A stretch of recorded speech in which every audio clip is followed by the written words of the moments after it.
Di video kali ini kita akan membahas TWS kembali, yaitu produk dari Sony WF-1000XM4, merupakan produk terbaru TWS dari Sony. Bagaimana suaranya? Bumper dulu.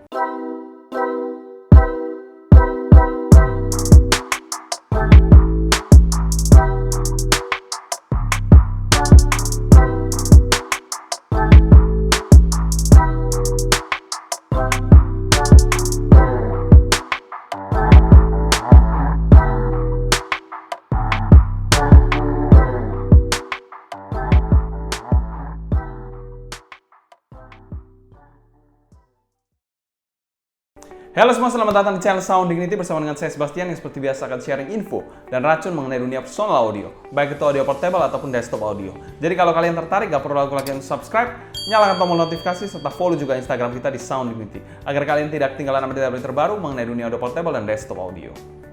Produk-produk audio Sony, beberapa produknya telah kita review di channel Sound Dignity ini, seperti top of the line dari Sony Z1R, lalu juga ada M9. Kali ini kita akan membahas TWS-nya, biar afdol dan lengkap tentunya. Kalau kalian tahu, Sony ini cukup identik dengan brand PlayStation, yang merupakan salah satu brand atau konsol favorit saya, yang masih saya gunakan sampai sekarang ini. Jadi selain hobi audio, saya juga hobi main game yang menggunakan PlayStation 4. Kebetulan untuk PS5 memang masih sangat mahal, jadi belum ada dana. TWS dari Sony ini sempat membuat saya galau pada awal perilisannya. Sampai sekarang ini akhirnya saya memberanikan diri untuk meminang TWS 1 ini. Kita akan bandingkan TWS Sony ini dengan beberapa TWS yang saya punya seperti Shanling MTW300 dan Lipertec TEVI. XM4 sendiri menggunakan single dynamic driver 6 mm. Mungkin bagi sebagian orang itu adalah ukuran yang cukup kecil untuk dynamic driver, tapi Sony mengimplementasikannya dengan sangat-sangat baik, dibekali dengan fitur-fitur yang sangat melimpah dari WF-XM4 ini. Selain fitur yang lengkap, dia juga mendukung LDAC dan Bluetooth yang terbaru yaitu 5.2, serta juga sudah mendukung IPX rating 4. Ada dua pilihan warna yang dapat kalian pilih, yaitu putih, mungkin lebih elegan, lebih feminim, atau hitam seperti yang saya punya ini, hitam gold, lebih macho dan lebih misterius. Sony XM4 sendiri dipasarkan di harga 3,9 jutaan, harga yang mungkin tidak murah untuk sebuah TWS. Jika dibandingkan dengan Lipertec TEVI ataupun MTW300, harga mereka jauh di bawah harga Sony ini. Padahal konfigurasinya juga nggak spesial banget untuk drivernya, hanya menggunakan satu dynamic driver 6 mm. Selanjutnya kita bahas packaging dari XM4 ini. Packaging dari XM4 ini bisa dikategorikan cukup minimalis, menggunakan bahan yang bisa didaur ulang berwarna abu-abu. Di bagian cover depannya terdapat gambar in-ear monitornya dan juga stiker garansi Sony 1 year warranty bla bla bla. Sony. Oke, di dalam boxnya sendiri kalau kita lihat ada stiker ini. Jadi kalau kita buka di sini, ini adalah boxnya, polos. Kalau kita lihat di sini, ini sudah high res audio wireless. Baterainya bertahan 8 jam plus 16 jam untuk charging case-nya. Mungkin bukan yang terbaik untuk ketahanan baterainya, tapi it's okay, it's nice to have. Lalu bla bla bla bahasa Jepang. Kita langsung skip aja. Ini adalah box-nya. Box-nya ini bisa dikategorikan juga cukup minimalis. Di sini langsung kelihatan in-ear monitornya dengan case-nya. Di bagian sini ini kosong, kita singkirkan dulu. Di bagian sini ada kitab-kitab 360 Realty Audio, bla bla bla. Kitab-kitab yang sangat-sangat tebal, kecil banget tulisannya juga. Di sini ada kabel USB Type-C untuk melakukan pengecasan.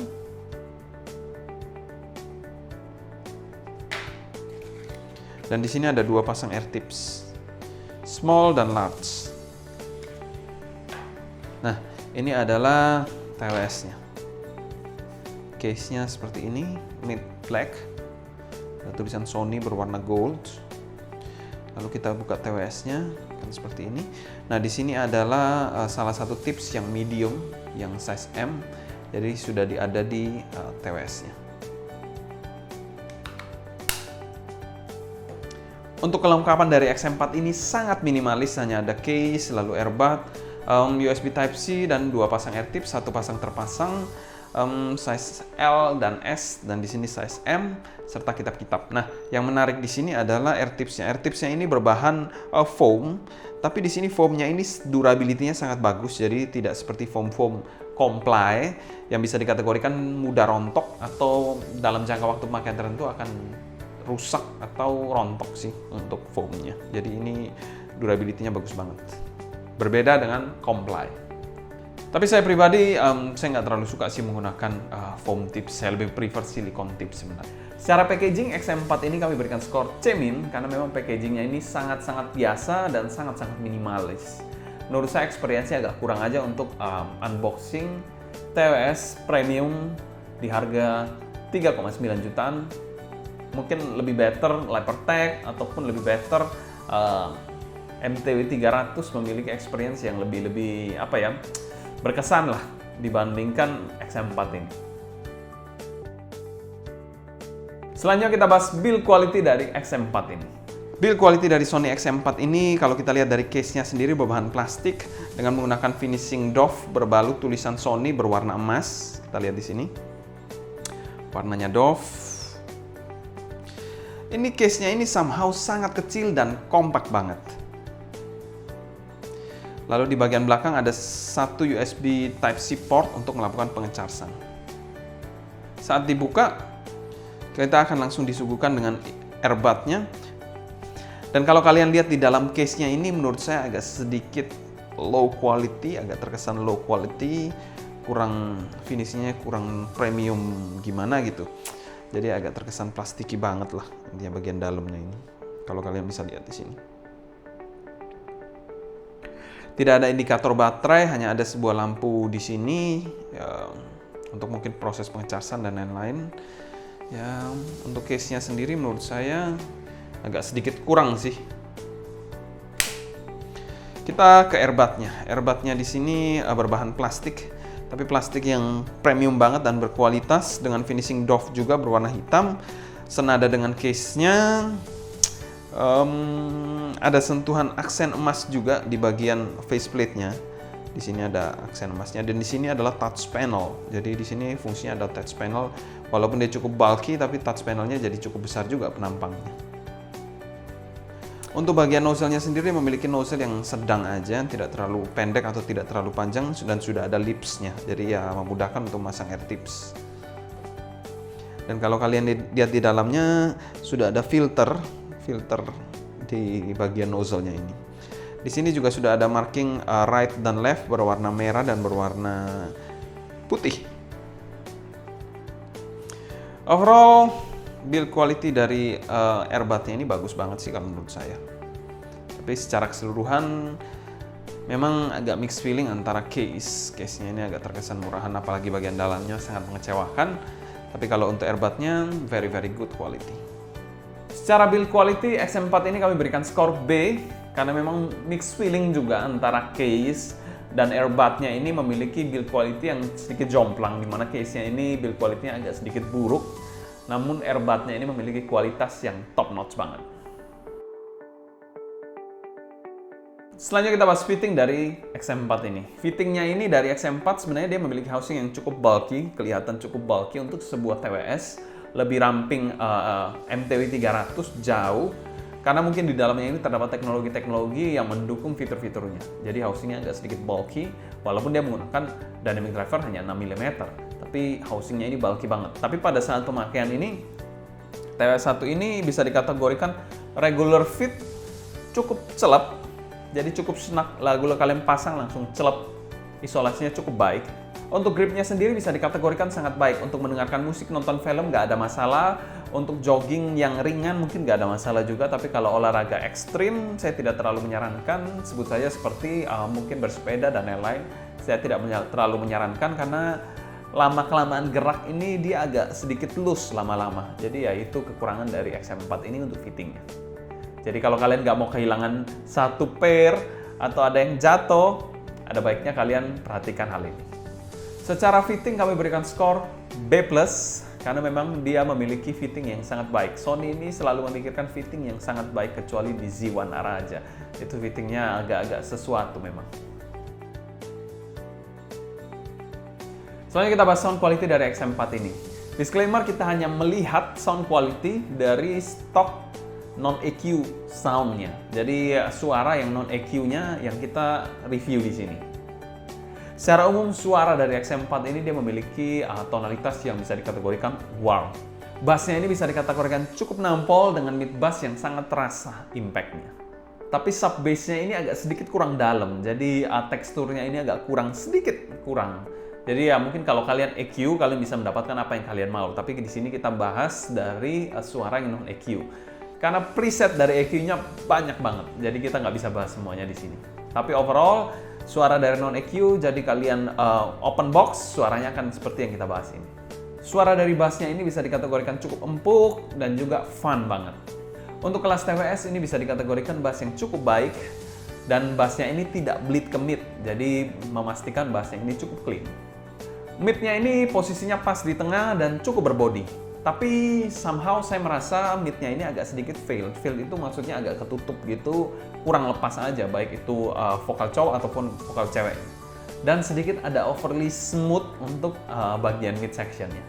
Treble-nya di sini bisa dikategorikan agak roll off dan terkesan smooth juga. Dan juga agak sedikit failed untuk instrumen-instrumen di bagian treble. Secara keseluruhan, tonalitas dari XM4 ini kami berikan skor B-. Selanjutnya kita bahas teknikalitas dari XM4 ini. Secara presentasi, XM4 ini memiliki suara yang fun, relaxing, dan juga smooth. Timbernya di sini bisa dikategorikan cukup oke, namun agak sedikit kurang lepas aja menurut saya. Soundstage-nya ini bisa dikategorikan cukup luas untuk kelas TWS. Detailnya ini bisa dikategorikan juga cukup present, cukup baik, tapi kalau kita bandingkan dengan Lepertech TV memang masih kalah. Clarity-nya ini menurut saya juga agak sedikit failed di beberapa frekuensi. Separasi imaging dan positioning, separasinya ini baik antara vokal dan instrumen. Imagingnya ini agak sedikit kurang, lalu untuk positioning bisa dikategorikan cukup oke. Secara umum teknikalitasnya kami berikan skor C+. Selanjutnya kita bahas pro dan cons dari XM4 ini. Cons-nya dari in-ear monitor satu ini memiliki suara yang fun, relaxing, dan smooth. Jadi kalau kalian bawa aktivitas keluar, mendengarkan lagu-lagu dengan tempo yang cepat, mungkin TW1 ini mungkin agak sedikit kurang energi, jadi dia membawakannya dengan lebih nyantai. Jadi mungkin kalau kalian bawa aktivitas luar untuk mendapatkan lebih banyak semangat, mungkin kurang pas. Pro-nya, TW1 ini masih memberikan fitur EQ. Jadi kalau kalian nggak suka dengan suara stoknya, kalian bisa EQ sesuai dengan keinginan kalian. Pro yang kedua, fitur-fiturnya juga kaya banget, seperti ANC, Bluetooth 5.2, IPX4, lalu juga ambient mode, dan lain-lain. Saya tidak bisa bahas semuanya di video ini. XM4 ini suaranya kalau menurut saya memang agak sedikit kurang untuk stock soundnya, jadi open box soundnya agak sedikit kurang menurut saya. Tapi memang ada posibilitas untuk kalian melakukan EQ untuk mendapatkan preferensi yang kalian suka. Lalu kita lihat di harganya 3,9 jutaan, itu harga yang cukup premium untuk sebuah TWS, dan menurut saya berikan skor C+ untuk value for money dari TWS1 ini dan masuk pada kategori overvalue. Oke, selanjutnya kita akan membandingkan ketiga suara dari TWS yang saya punya ini. Jadi di sini ada Lepertech TV, MTW300, dan Sony XM4. Secara overall Sony XM4 ini di tengah-tengah antara suara Lepertech dan suara dari Shanling MTW300 ini. Di sini bassnya ini paling nampol, dia paling tebal juga suaranya. Lepertech ini paling tipis tapi juga paling akurat suaranya. XM4 ini agak di tengah-tengah, dia memang nggak terlalu super warm, super tebal banget suaranya seperti MTW300. Presentasi dari XM4 sendiri bisa dikategorikan cukup baik, memiliki body yang cukup pas, walaupun secara overall agak sedikit terkesan fail. Bassnya di sini paling nampol, XM4 kedua, dan di sini paling ringan bassnya. Tapi bukan berarti nggak ada ya. Teksturnya semua sampai ke sub bass, tapi mungkin di sini agak sedikit kurang. Untuk mid-nya sendiri paling tebal di MTW300, lalu yang kedua adalah XM4, dan yang terakhir adalah yang paling analytical adalah TEVI. Untuk treble, TEVI memiliki treble yang paling extend dan paling bagus teksturnya. Kedua TWS yang lain seperti MTW300 dan XM4 ini treble-nya agak sedikit roll off. Jadi kedua TWS ini lebih cocok untuk kalian dengarkan musik, mendengarkan film. Ini mungkin lebih cocok untuk kalian bawa olahraga outdoor. Tapi sayang fittingnya ini gripnya jelek banget untuk Levertech TV ini. Jadi saya tidak menyarankan juga untuk kalian bawa outdoor. Tapi secara sound signature harusnya lebih enak dibawa outdoor. Untuk ketahanan baterai jelas Levertech TV nomor 1, ini kedua, dan yang terakhir adalah XM4. Untuk fitting sebenarnya dua ini memiliki fitting yang sangat-sangat baik. Ini memiliki housing yang lebih kecil, tapi di sini memiliki kekedapan yang lebih baik. Lalu di Levertech TV dia paling jelek fittingnya, gripnya juga paling jelek dibandingkan dua TWS lainnya. Secara teknis, Levertech TV memiliki teknikalitas paling baik dibandingkan dua TWS ini. Kalau kalian mencari TWS yang memang versatile banget, didukung dengan aplikasi yang matang banget, sebenarnya suaranya yang kita bahas di sini adalah suara stok, dan itu bukan suara final dari XM4 ini. Masih banyak posibilitas yang bisa kalian oprek dari XM4 ini.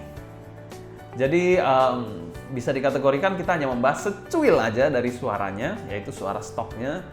Jadi kalau kalian memang penasaran dengan TWS ini, jangan ragu untuk meminang TWS ini. Menurut saya posibilitasnya masih cukup tinggi untuk bisa dilakukan perubahan-perubahan atau preset-preset EQ yang ada. Selain itu juga dia sudah sangat kekinian banget mendukung semua fitur terbaik dari sebuah TWS. Kalau kalian ada pertanyaan mengenai XM4 ini ataupun pertanyaan seputar dunia personal audio, tulis pertanyaan kalian di kolom komentar di bawah. Mungkin sekian dulu untuk video kali ini. Saya Sebastian dari Sound Dignity pamit undur diri. Sampai jumpa di video berikutnya. Happy listening, stay healthy, and ciao!